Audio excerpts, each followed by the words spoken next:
좀 누가복음 본문은 좀 긴 듯하지만 그래도 함께 쭉 이야기 채니까 비우니까 편하게 읽을 수 있을 것 같습니다. 누가복음과 잠언서 16장은 개역 개정으로 일부러 우리가 익숙한 말씀으로 선택했고 베드로전서 이렇게 이어져서 읽겠습니다. 같이 읽겠습니다. 시작. 스스로 의롭다고 확신하고 남을 멸시하는 몇몇 사람에게 예수께서는 이 비유를 말씀하셨다. 두 사람이 기도하러 성전에 올라갔다. 한 사람은 바리새파 사람이고 다른 한 사람은 세리였다.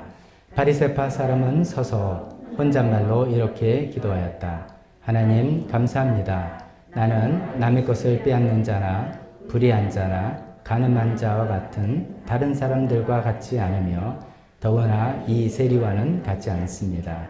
나는 일에 2번씩 금식하고 내 모든 소득의 11조를 바칩니다. 그런데 세리는 멀찍이 서서 하늘을 우러러볼 엄두도 못 내고 가슴을 치며 아 하나님 이 죄인에게 자비를 베풀어 주십시오 하고 말하였다. 내가 너희에게 말한다.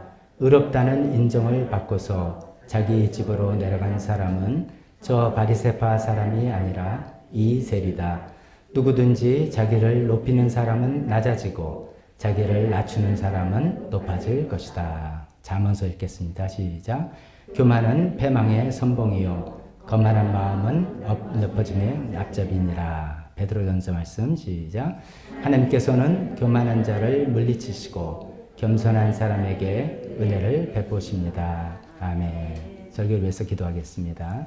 하나님 그렇습니다. 교만은 패망의 선봉이고 하나님께서는 교만한 자를 그냥 두지 않으시고 그를 대적하신다고 하셨습니다. 하나님 아버지 우리 안에 교만이 있는 것들 있습니다. 많이 있습니다. 지금 우리가 바로 교만한 자입니다. 하나님 아버지 오늘 말씀 앞에서 낱낱이 그것을 내려놓고 하나님의 은혜를 구하는 이 한 시간 되게 도와주시옵소서. 예수님 이름으로 기도했습니다. 아멘. 자리에 앉으시기 바랍니다.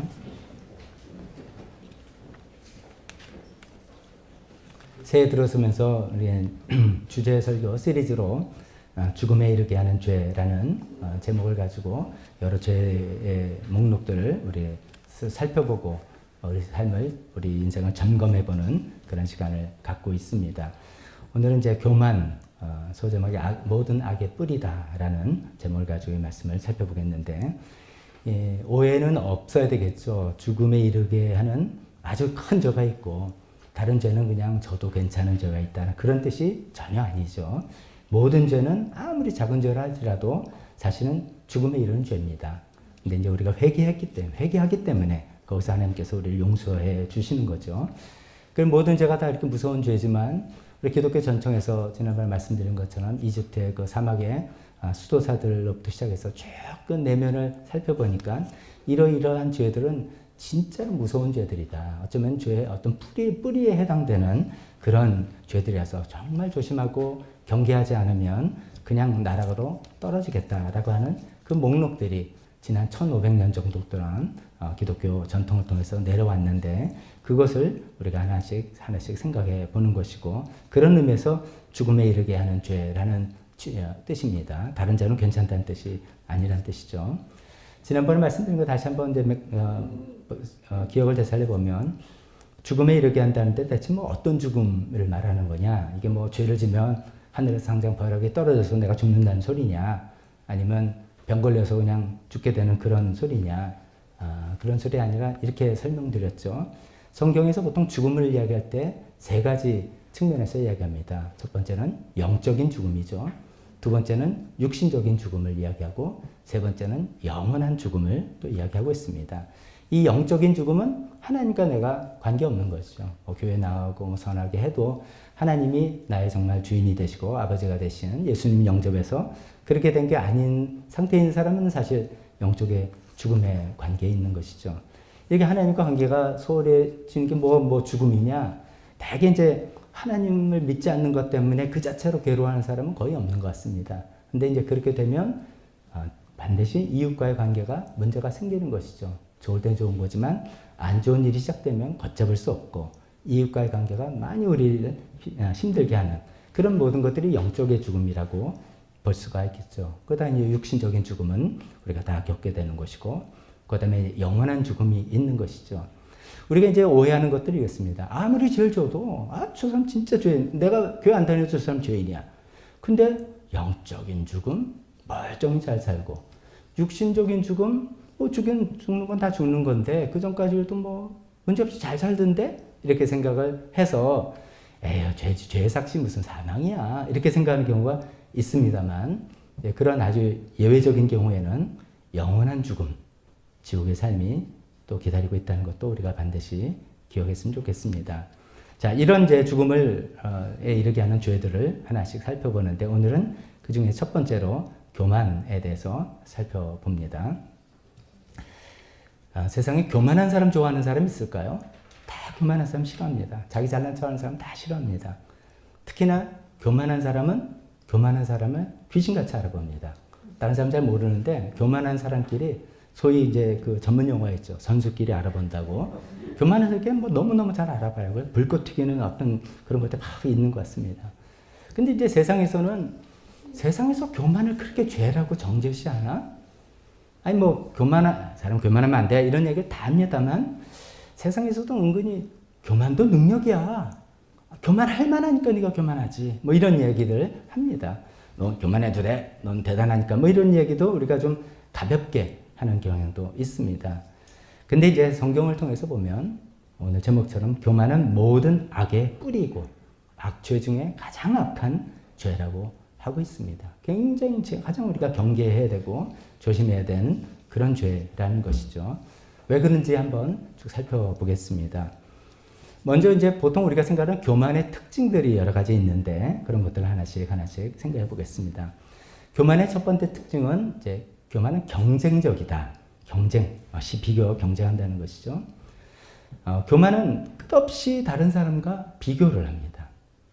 기본적으로 이제 교만은 우리가 흔히 생각해서 자기를 높이는 거다 이렇게 생각을 하는데 자기를 높이는 것이 맞죠. 근데 다른 사람과 비교해서 자기를 높이는 겁니다. 다른 사람 없으면 재미가 없어요. 자기를 다른 사람보다 더 높이는 그것이 교만의 큰 특징인 것이죠. 그래서 교만은 내가 뭐 어떤 좋은 거를 가졌다. 예를 들어서 뭐 좋은 차를 이번에 뽑았다. 아니면 옷을 좋은 걸 명품을 샀다. 에 만족하는 것이 아니라 자기 주변에 있는 다른 사람보다 좋은 것, 다른 사람보다 비싼 것. 이래야지 만족이 되는. 항상 이 비교에서 나오는 것이죠. 다른 사람, 자기가 특히 이제 비교 대상이라고 생각하는 다른 누구보다 조금이라도 더 돈이 많아야 되고, 조금이라도 더 내가 똑똑하고, 조금이라도 더 내가 성공했다는 느낌이 들 때 만족이 찾아오는 그런 특징을 갖고 있습니다. 오늘 이제 누가복음 본문 중에 그 두 사람의 기도 장면이 나오잖아요. 바리새파 사람은 외형적으로는 굉장히 경건하고 훌륭한 교회를 다니는 사람입니다. 우리식으로 말하면 거기서 하라는 거 다 하고 성경 말씀이 있고 자기가 말한 대로 헌금도 잘하고 뭐 다 하는 사람입니다. 근데 이 사람이 이제 그 문제 중에 하나가 교만한 사람이죠. 문제는 뭐냐? 기도를 하나님 앞에 기도하는데도 남하고 비교하는 거예요. 하나님 나는 누구처럼 뭐 안 했고요. 누구처럼 뭐 안 했고요. 누구보다 내가 더 잘했고 헌금 누구보다 많이 했고요. 누구보다 금식 많이 했고요. 비교하기 바쁜 것이죠. 그러니까 비교 대상이 없으면 교만은 재미가 없어요. 그래서 늘 교만은 경쟁적인 그런 특징이 있다는 것이죠. 그래서 이 교만은 이 경쟁이 교묘하게 돼서 쉽게 파악이 되는 경우도 있습니다. 우리가 보면은 아마 여러분 주변의 사람 떠올리면 교만한 사람 그래 그 사람 딱 떠오르는 사람이 있습니다. 근데 어떤 때는 전제가 뭐냐면 우리 모두가 교만한 사람입니다. 교만한 사람 누가 딱 있는 게 아니라 모두가 교만한 사람인데 이게 왜 파악이 잘 안 되냐면 내가 비교하는 대상에 따라서 내가 반응이 달리 한다는 거예요. 즉 뭐냐면 자기보다 잘났거나 자기보다 더 높거나 자기보다 더 나은 대상에 대해서는 그 대상을 인정하는 걸 지극히 싫어해요. 그게 내 경쟁 대상이니까. 지가 잘났으면 얼마 잘났어. 지가 돈 많으면 얼마 더 많아. 지가 똑똑하면 얼마 똑똑해. 허점을 잡으려면 다 허점이 있잖아요. 그걸 가지고 그래서 인정을 안 하는 거죠. 반대로 자기보다 좀 부족하거나 또 약하거나 한 사람들에게는 마음이 한없이 넓어집니다. 호의를 베풀고 뭐 희생을 하고 너그럽게 대해주고 그 사람들 헷갈리는 거죠. 세상에 저렇게 좋은 사람이 어디냐. 싹속마음을 몰라서 그런 거죠. 왜 그렇게 호의를 베풀어 주냐면 다 자기 비교 대상이 아니니까 그런 거죠.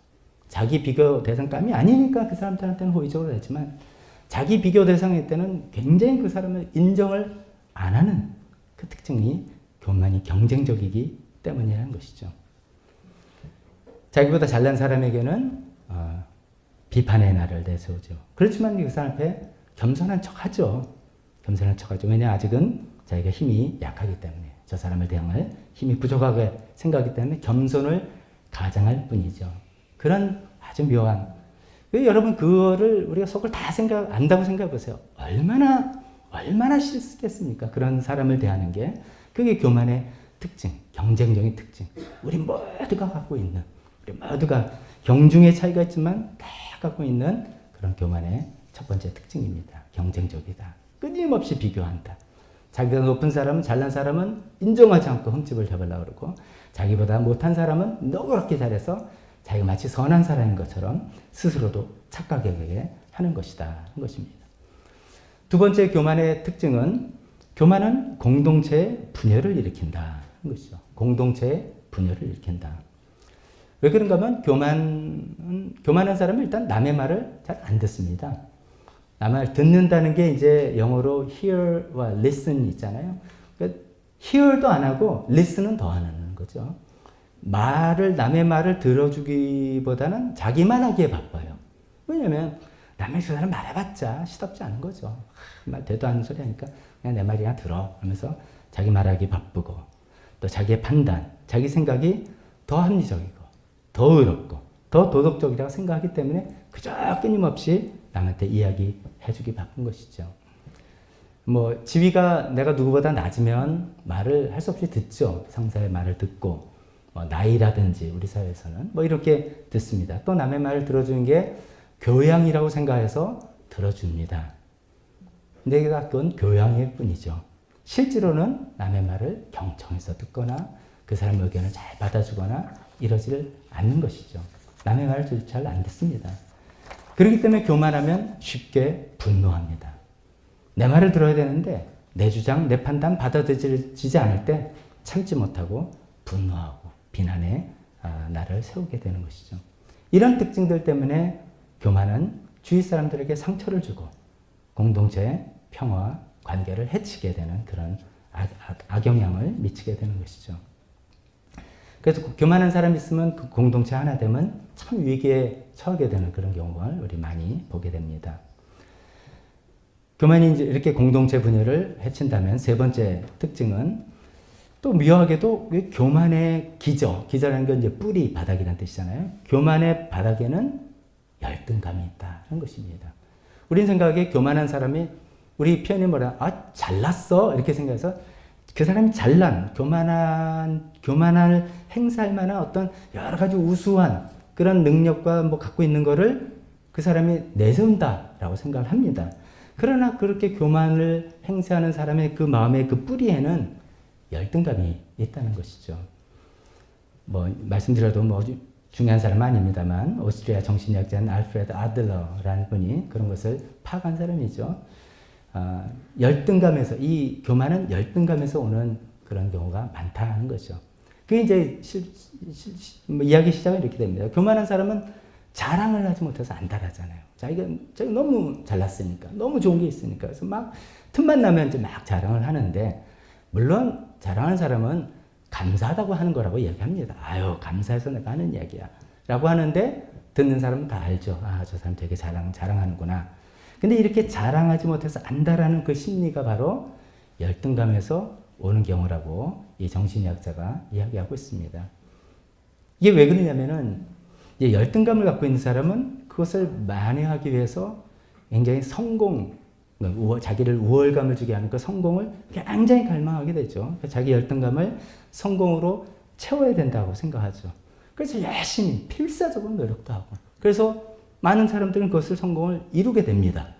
취하게 됩니다. 그래서 그 성공을 내가 얻었다는 마음에 자기가 자만심과 교만으로 이렇게 마음이 되게 돼 있죠.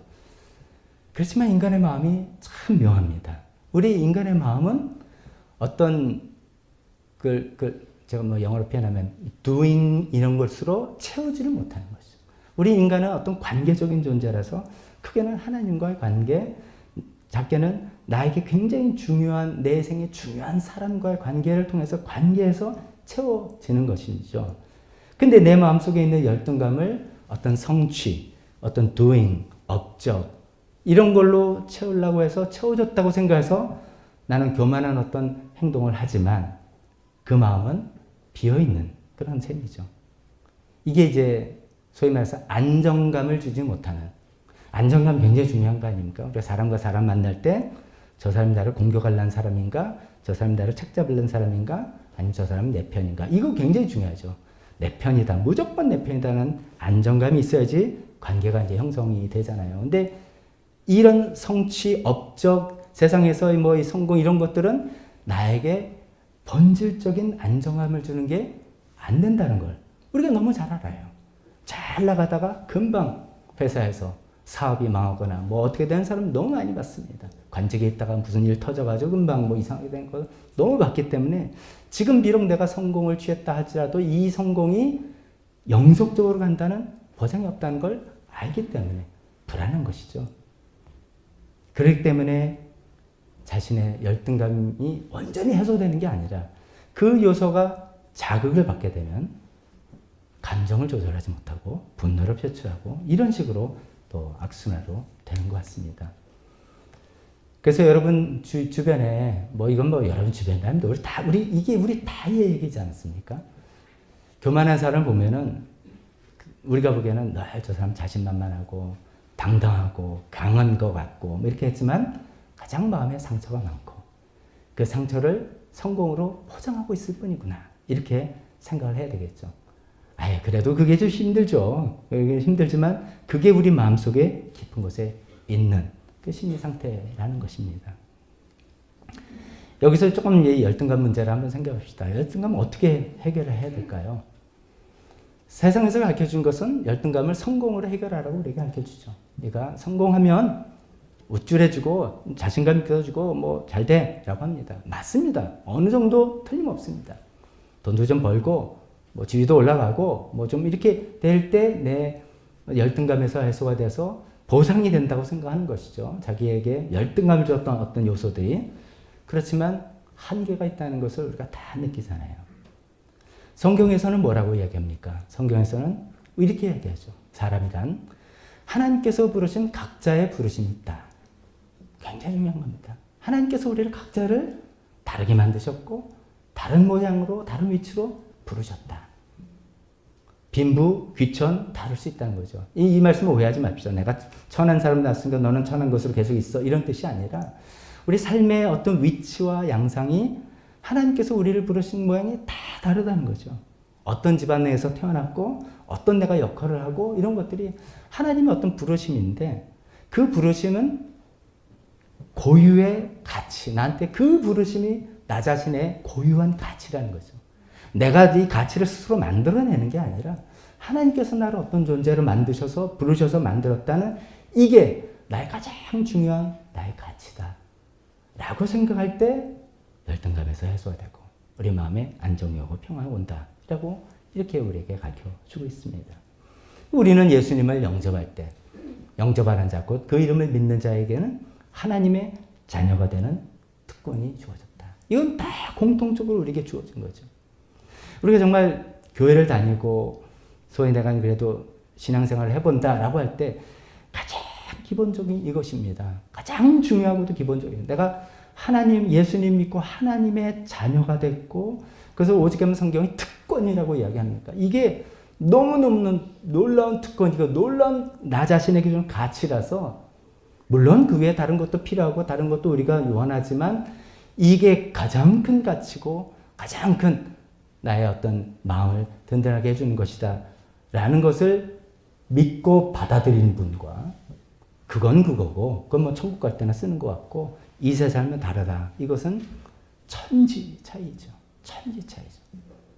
진짜 우리는 하나님의 자녀로서의 특권 그 다음에 그 위에 하나님께서 나를 각자로 부르신 어떤 부르심의 나의 가치 이것이 내 마음을 쫙 채워주고 살아갈 때 그런 열등감에서 해소가 되고 열등감이 요소 없이 우리가 태어나고 자란 사람이 어디 있습니까? 다 있죠. 근데 그런 거에서 해소를 할 수 있는 것이죠. 그렇게 될 때 비로소 다른 사람들과 비교해서 뭐 우월감을 갖거나 열등감을 갖거나 이럴 필요 없게 되는 거죠. 다른 사람 비교해서 내가 좀 잘났으면 좀 더 나은 것 같으면 막 우월감을 가져서 교만해지고, 다른 사람들도 못해주면 막 괴로워하고, 저 사람 오히려 미워하고, 이런 마음, 이게 얼마나 큰 정신적인 에너지를 소모하는 것입니까? 허비시키는 것입니까? 그런데 우리가 맞을 필요가 없다는 것이죠. 그래서 교만의 세 번째 특징, 교만의 그 기저, 뿌리에는 열등감이라는 것이 있는데, 그것은 하나님께서 나를 어떤 부름으로 부르셨느냐, 그것을 받아들이고 예수님 믿고 하나의 자녀됨으로써 우리가 해결해 나갈 수 있겠다라고 말씀드립니다.